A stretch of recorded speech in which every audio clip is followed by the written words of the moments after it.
Hello and welcome to the latest edition of Lunchtime Learnings. I'm delighted to be joined by Anneke Babber, hopefully I pronounced that correctly, who Yeah, is a self-employed agent for Arden in the West Midlands.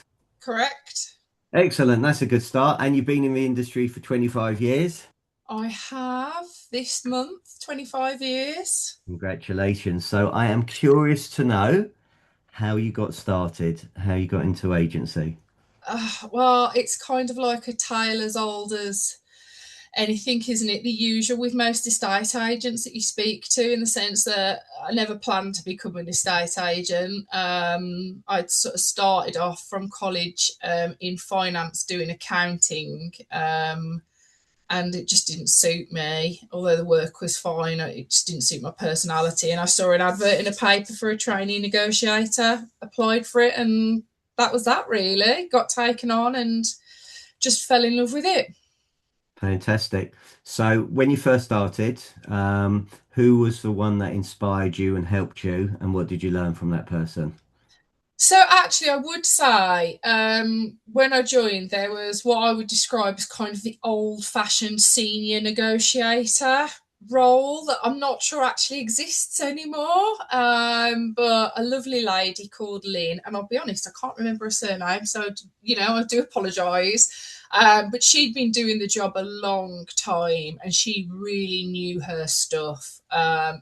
Inside out. Her sort of diligence in the industry. It was and she taught me the basics. And I think one of the things that was great about working with Lynn when I started is that she really, really did focus in on getting the basics right. I think a lot of people try to run before they can walk, don't they? And yeah, she focused in on that. And I was really just a general dog's body, quite honestly, when I first started. Again, I'm not sure whether people would do it these days. They're running around after keys and making the cups of tea and that sort of thing. But that's just how it was there. We all had to start somewhere. I remember those cups of teas as an 18-year-old, all the photocopying, going, Yeah, running to get all these ordnance survey maps, yeah, collecting, putting all the photos on the yeah. particulars on the And particulars as taking well. all the photos across to the newspaper with the grids that you'd filled in by hand and stuff. Oh, the good old days. Yeah. So just coming back to that, really the basics shouldn't have changed. So Mm. what are the basics to you in the state agency that people should be doing?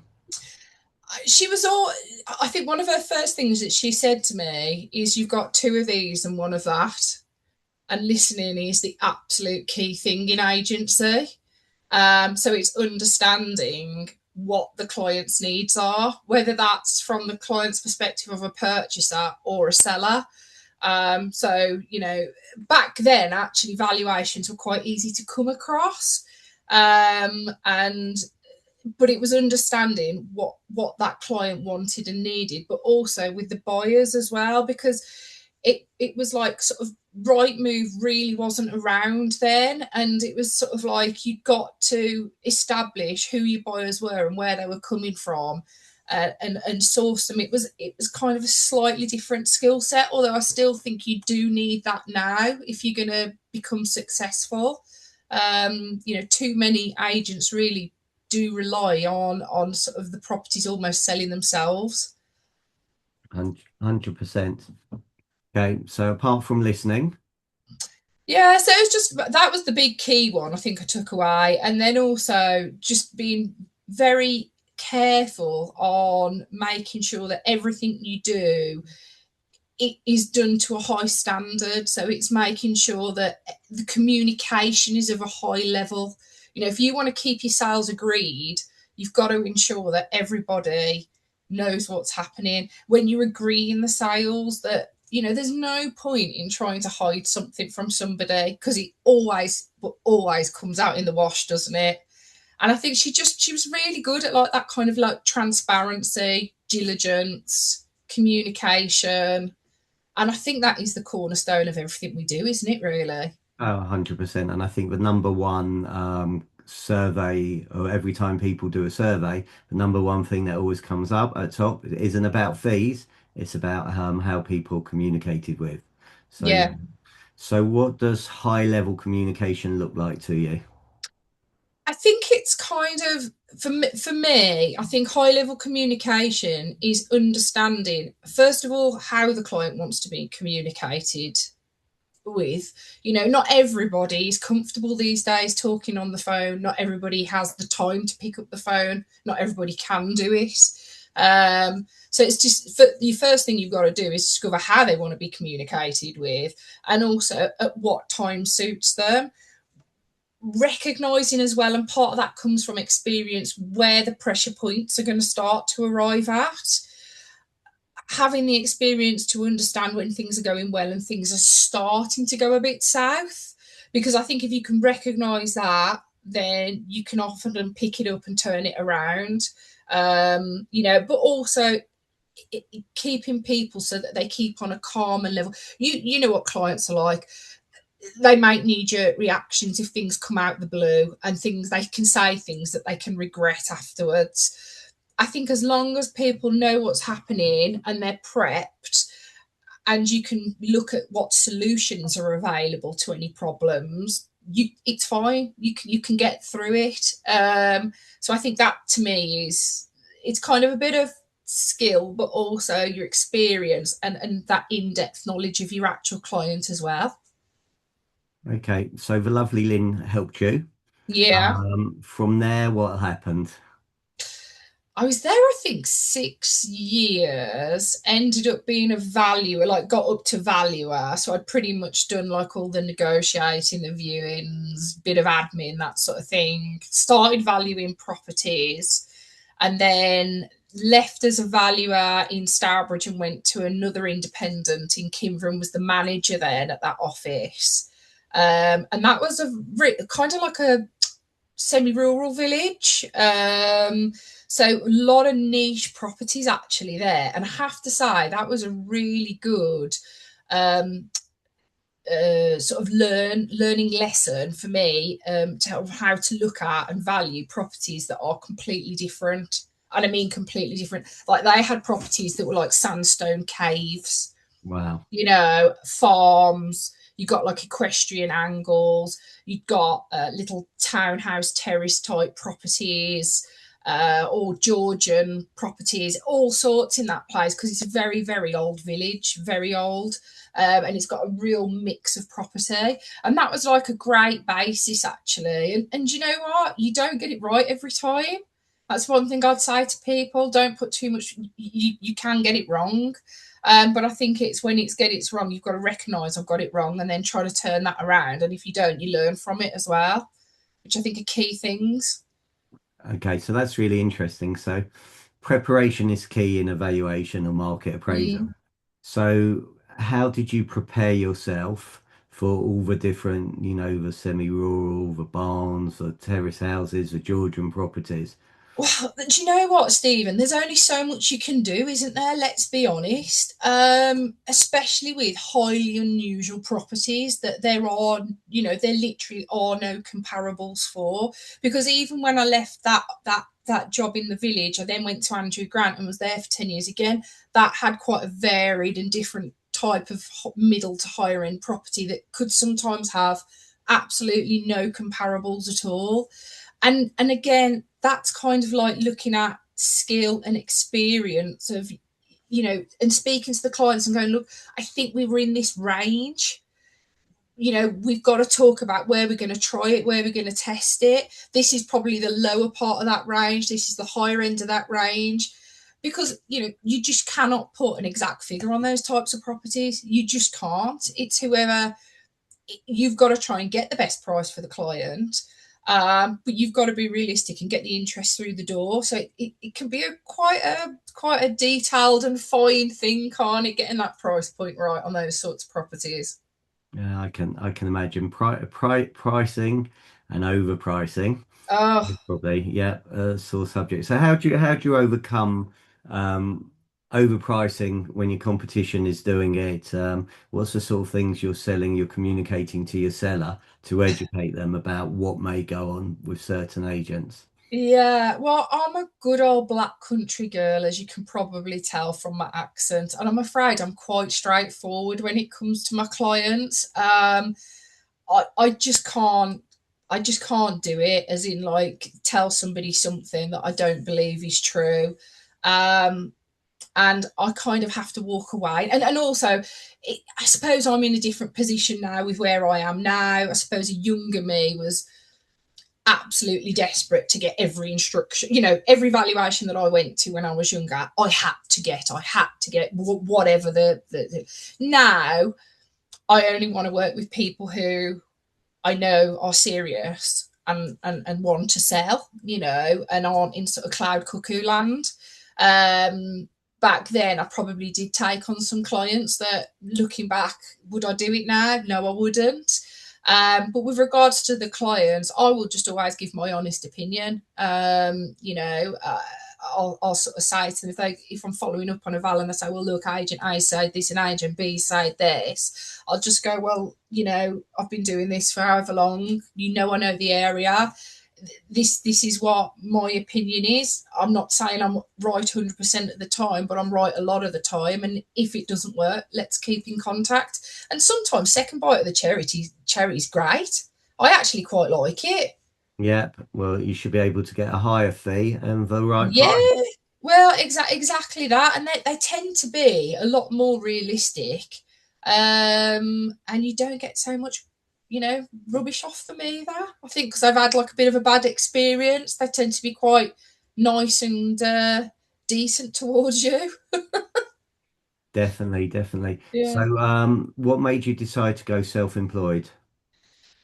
Well, so I ended up being at Andrew Grant, and we ended up buying the business, and then we were running that. There was some managers who were running it as directors, and we had cash investors, and that wasn't going in the direction I wanted it to. So I came out of that.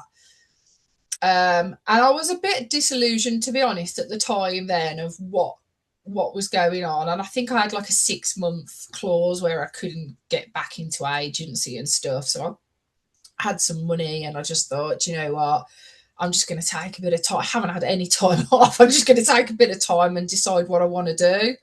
And I actually thought about sort of setting up on my own, and I did look into it, but the costs are just astronomical, aren't they? If you took in traditional setup with the high street office and the portal costs and everything, and I just thought, I just don't know whether I want to do that or not. And so in the end, I spoke to John, who is the business owner at Arden, and he's got a traditional agency with high street offices. And I just said, look, I've got some old clients. They always use me. I'm in an area that borders where your offices are, but you don't cover it. How do you feel about going into business? And I'll come and do it on a self-employed basis. And 3 years later, that's what I'm still doing. Good. So, there's people listening to this and maybe just starting that as self-employed. Yeah. Where are they going to go and find sellers? Do you know what? I don't know. And I'm going to be quite honest with you here, right? Had I have not been in the industry for so long, I think I would have found it a hell of a lot harder than what I did. You've got to bear in mind, because I was doing it for like 22 years before I went self-employed. I've got a pretty decent black book of clients and people that know I'm an agent, who always come back to me and will recommend me. So I sell like their friends, their families, whoever's property. So that's initially how it kind of all started, in the sense of, I had a few people come to me and say, oh, my aunt wants to sell, or, we're thinking of selling, blah, blah, blah. And that's how it all started. And then it was just a case of, I advertised with my local rugby club, and I have a good 2 or 3 instructions sort of come from them on a yearly basis. I do things with the school, where I sort of like make myself known around that I'm the local estate agent. And I think it's just a case of, in your local community, making sure that people know, A, you're an estate agent, because if you're not telling people, they won't know. and B, what you do and how you do it. I think word of mouth recommendation is your absolute thing that you have to aim for. Paying for letters through doors is not the answer. Trust me. You've got to get word of mouth recommendation, because the other thing is as well with word of mouth recommendation is that you can walk in that door on valuation and 50% of it you've already got. It makes it a lot easier to win them. 100%. And, I think you summed that up nicely. But this, your mobile phone, Yeah, see how many contacts you've got in them, yeah, and then go through every contact and go, I've got some really exciting news. yeah. Yeah, Oh, it's exactly that. And on all your little groups, like I've got kids, so we're all like in all the moms WhatsApp groups and stuff. I'm there sort of putting on properties every so often and just going, look, if anyone's thinking of moving. Because obviously I know all the school catchment areas. I know when my son was getting towards the end of primary school, and I know there's people who want to get into like the secondary school catchment area and things like that. So it's just being a little bit clever and just making sure. But it's not really that clever, is it? It's just a case of just getting your name out there and making sure people presume, oh, they must know I'm an estate. No, they don't know you're an estate agent. If you don't tell them. yeah, great advice. Great advice. So Yeah. I know you're also the regional executive in your area for PropertyMark. Um, Yes. so one, why do you think it's really important that people should be a member of PropertyMark? Yeah. What are the benefits, and what are the benefits for you? Why did you decide to become a regional executive? So I think I was in the first tranche of people who did exams into Property Mark. So I did my qualifications in 2004. So I think that was either the first or second year that they'd started the qualifications for joining what was the National Association of Estate Agents back then. And when I did it, I'd been in the industry like for 4 years.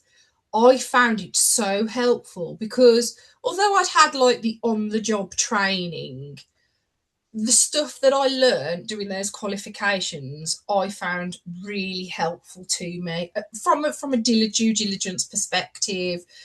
I mean, have got no background in construction at all, so this whole section on sort of construction and surveying, the law side of it, I just found it really, really helpful, and I thought this is great.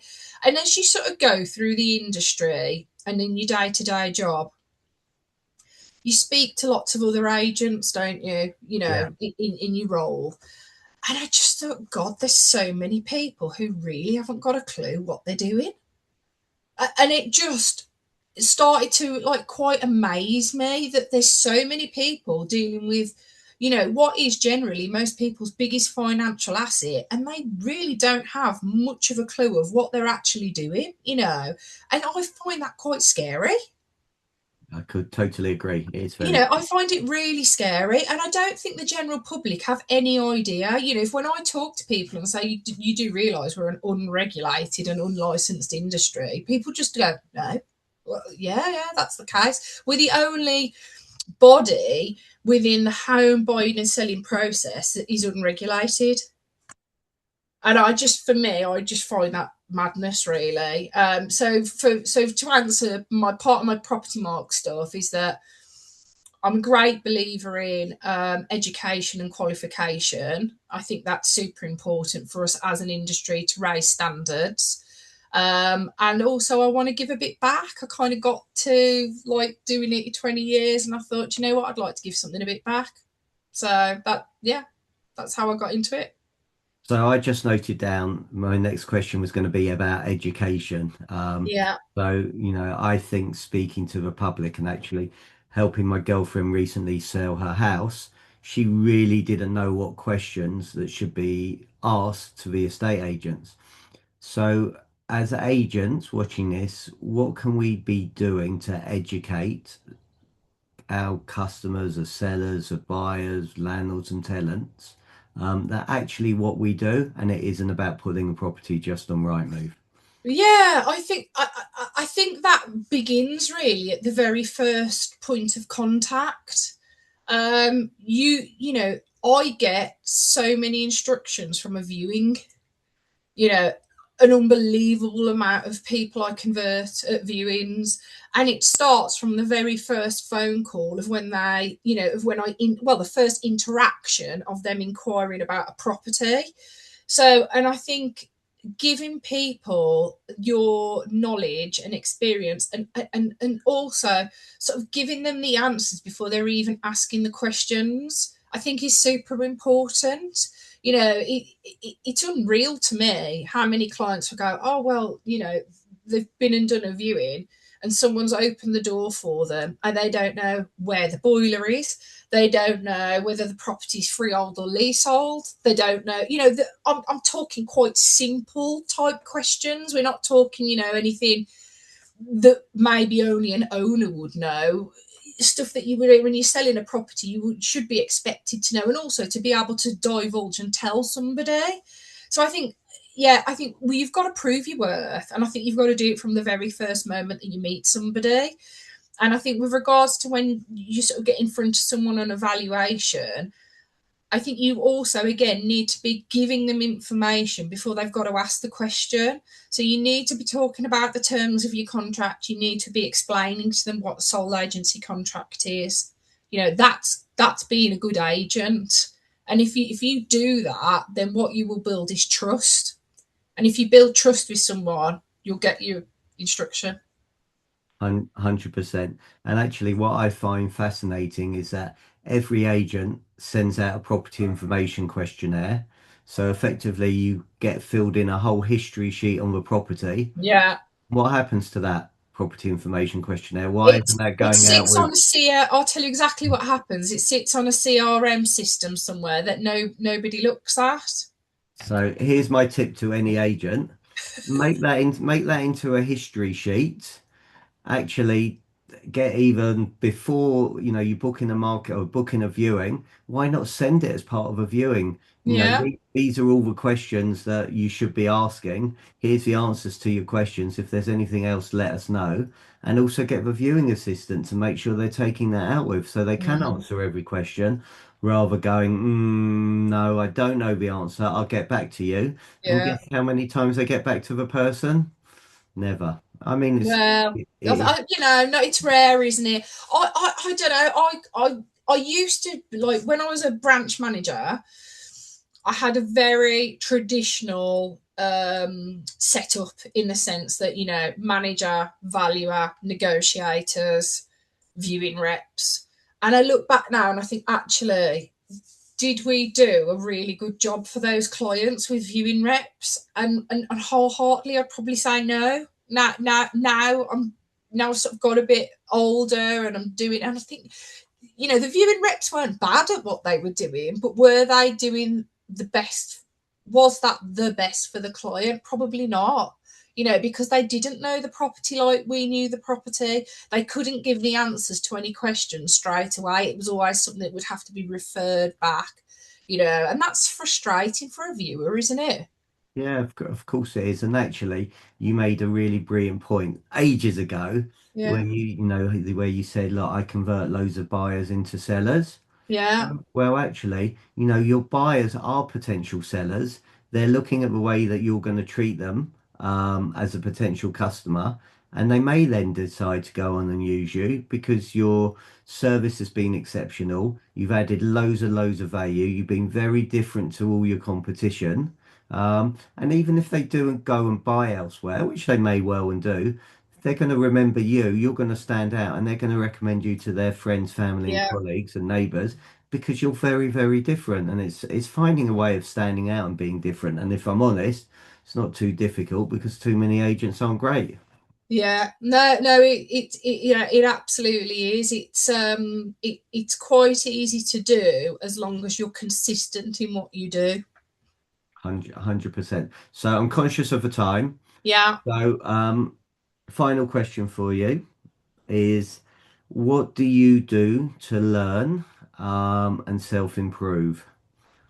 And is there any books that you recommend or podcasts that have helped you in your life? Oh God, you've asked me now on podcast, because like I did say to you, that I didn't really know much about podcasts. I'm going to have to make an honest answer to you now, in that I've never actually ever listened to a podcast. And that's fine. You're going to I listen don't back. know. You're I'm going a to listen back middle-aged. to this one now. I'm a mid. I might have to listen back to this one.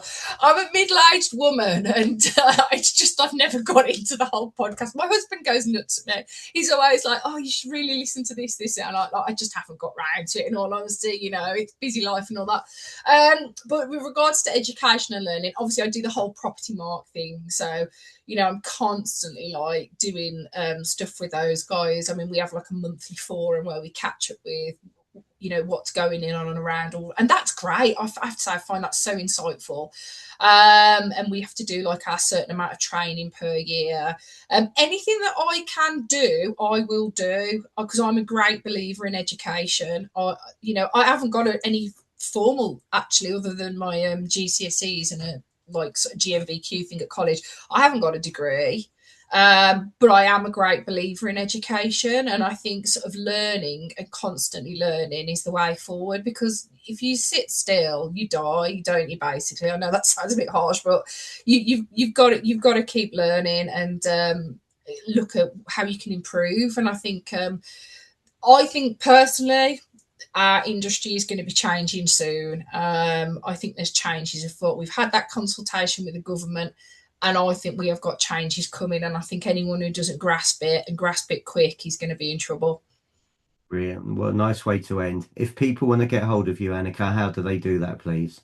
Well, they can email me, look on my LinkedIn. Do you want me to give my mobile number? That's entirely up to you. Yeah, no strange calls though. Okay. 07794 046 507. Brilliant. Well, look, thank you for being a great guest. Really No, you're appreciate welcome. it. Thank you, everybody, for watching and listening today. And until the next one, have a good day.